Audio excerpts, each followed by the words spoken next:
The final 5 undecided senators announced their positions today on the Obama administration's deal with Iran. Republican Susan Collins of Maine announced that she will oppose the deal, but 4 Democrats announced they will support it. This morning, Senators Richard Blumenthal, Gary Peters, and Ron Wyden announced their support. The final statement of support came from Senator Maria Cantwell this afternoon. In a speech this morning, the Democratic leader of the Senate, Harry Reid, declared victory for President Obama. Today, I'm gratified to say to my fellow Americans, our negotiating partners, and our allies all around the world, this agreement will stand. America will uphold its commitment and will seize this opportunity to stop Iran from getting a nuclear weapon. Tomorrow, Republican presidential candidates Donald Trump and Ted Cruz will participate in a previously scheduled rally in Washington to, quote, stop the Iran deal. But it is now clearly too late to do that. On Meet the Press Sunday, General Colin Powell announced his support for the Iran nuclear deal. I think a very vigorous verification regime has been put in place with the IAEA and other international organizations, and especially listening to Secretary of Energy Moniz. He really knows this stuff. He's a nuclear physicist, and he and the intelligence community are confident that they can verify what is happening inside of Iran. Joining us now is Energy Secretary Ernest Moniz, also a professor of physics emeritus at MIT. Secretary Moniz, when you hear former Secretary of State Colin Powell and others citing you, and he's not the first one to do it, but citing you and your expertise as one of the key elements they're relying on in deciding to support this agreement, do you find in your conversations with people like that and in your one-on-ones with senators that there's a particular point that you need to get them over? There's one particular hurdle that usually closes the deal? Well, first of all, I think, Lawrence, that the important point is that the deal is very much founded on science, and we feel that the more we have a chance to explain what the deal has, it's pretty complex, that we are very, very gratified, frankly, that senior people like General Powell and many others are supporting the deal. I think in response to kind of a key point is that the construct of the deal is fundamentally that for 15 years we rolled back very substantially the Iranian program, but we put in place verification measures that really go on forever, with very special and unique ones that go for 25 years. And in fact, as you heard, General Powell really focused in on verification, which is absolutely critical to guaranteeing that Iran never has a nuclear weapon. Another former Bush administration official has a completely different view. That's former Vice President Dick Cheney. Let's listen to what he said today about the 24 days in this deal. President Obama has accepted a deal that gives the Iranians anywhere from 24 days to many months to delay inspections at suspicious sites. Inspections at military sites like Parchin, where the Iranians have concealed suspect elements of their nuclear weapons program in the past, are not covered by this agreement. The American people have been told not to concern themselves with this. Your response to that, Mr. Secretary? Well, I think there are many problems with that statement, to be perfectly honest. First of all, with regard to the 24 days, we should understand that at the major nuclear facilities, there will be daily inspections available to the international inspectors. Now, for undeclared sites, suspicious sites, the 24 days, first of all, is the first time that there has been a fixed time period where the country must respond. Up to now, frankly, they can just drag it out indefinitely, as in fact Iran has done in the past. But now, instead, they get 14 days to work it out with the country. And if they don't work it out, with Iran in this case, then there's a 10-day process in which access must be supplied. So the next question is, that's great. Now we have, for the first time, a required response period. But is that period too long? No. We've made it very, very clear that the kind of covert work with nuclear materials that would be essential in the weapons program, we are extremely confident that we would detect after 24 days. In fact, it may be conveniently forgotten by some that over 10 years ago, Iran delayed an inspection for 6 months, tried to clean up, and the uranium that was used was still detected. So we have a lot of confidence in our ability here. It certainly raises the bar on any Iranian cheating very, very dramatically, which in itself, of course, will be a major deterrent to that kind of cheating. So this is a very, very strong agreement, and I want to emphasize it is unique to have this kind of fixed time period for access to a site where we think they may be doing something out of bounds. Let's listen to what the chairman of the Senate Foreign Relations Committee said on the Senate floor today about what reason would Iran have for continuing as much of their nuclear program as they want to continue. What application does it have in medical science or anywhere else? Let's listen to this.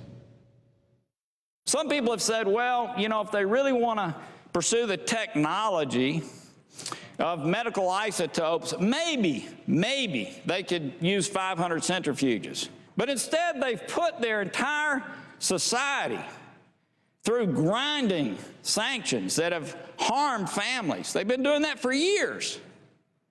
For something that they have no practical need for, there's only one need, and we all know that, and that is because they want to be in the position to be a nuclear-armed country.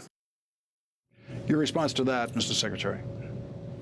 Well, first of all, I'm not going to, present all of Iran's arguments or judgment on them. But the key argument that they use is that they intend to have a nuclear program with 10, perhaps more, nuclear power reactors with the motivation that their hydrocarbons, their oil and gas, have more value in industrial uses or in the export market.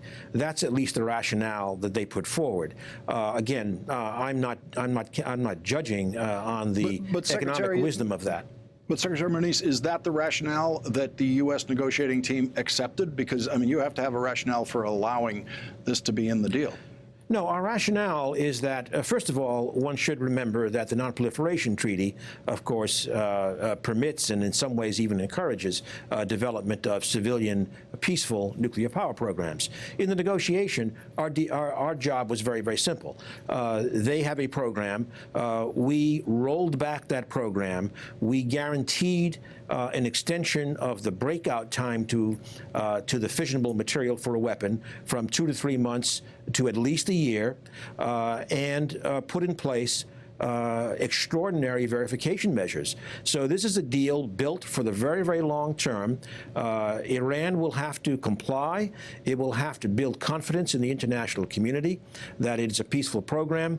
But we will be having a very strong, as I said, verification regime essentially forever. Secretary Ernest Moniz, thank you very much for joining us tonight. Thank you, Lawrence. And joining us now is former Senate Majority Leader George Mitchell, who's also President Obama's former special envoy for Middle East peace.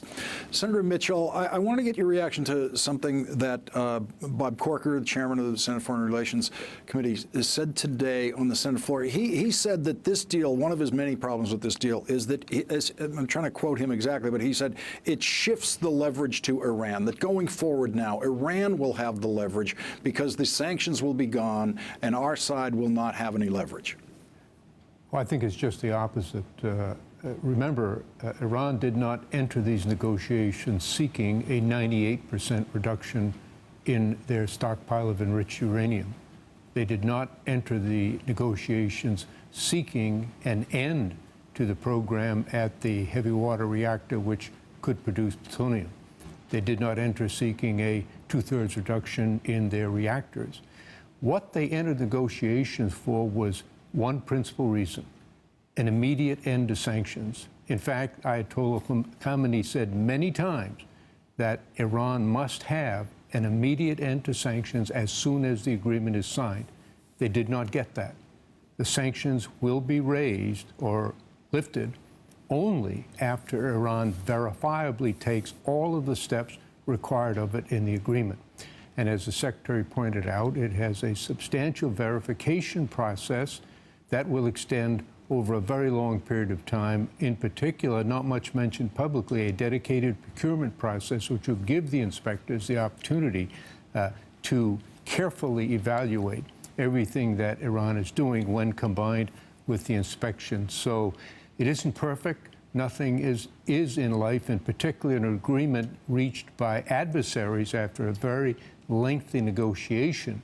But the reality is the leverage rests entirely with the United States and its allies. And Lawrence, you didn't ask this, but if I could make one further point, it is that if Iran does cheat, and we must be vigilant, knowing that they have not told the truth in the past about their program, the United States will be in a vastly stronger position to rally international support for whatever action is necessary to prevent them from getting a nuclear weapon, including military force. Because we were in this negotiation and on our side of the table in the agreement. It's not just the U.S., it's Russia, China, Britain, France, and Germany. The agreement is supported by every country who has a membership on the UN Security Council, and the vast majority of countries in the world that have declared a position support the agreement. So if we were now to back out of the agreement, if the Congress, those opponents in Congress were to prevail, we would be in a very position of low credibility, unable to marshal any support if action were needed in the future. Now, with the agreement going forward, whoever the president is will be in a very strong position if Iran cheats. Let's listen to something that former Vice President Cheney said today, because I think it summarizes a bunch of the criticisms that we're hearing, especially from Republicans on this. Let's listen to this. Under President Obama's agreement, there will be no anywhere, anytime inspections and no inspections of military sites. There will be no access to the regime's nuclear scientists, no full disclosure of past activity, no full access to documents pertaining to Iran's nuclear program, and Iran will be doing some of the inspections themselves. We are essentially leaving it up to Iran to let us know when and where they might have engaged in illicit nuclear weapons activity. Senator Mitchell, how would you respond to that?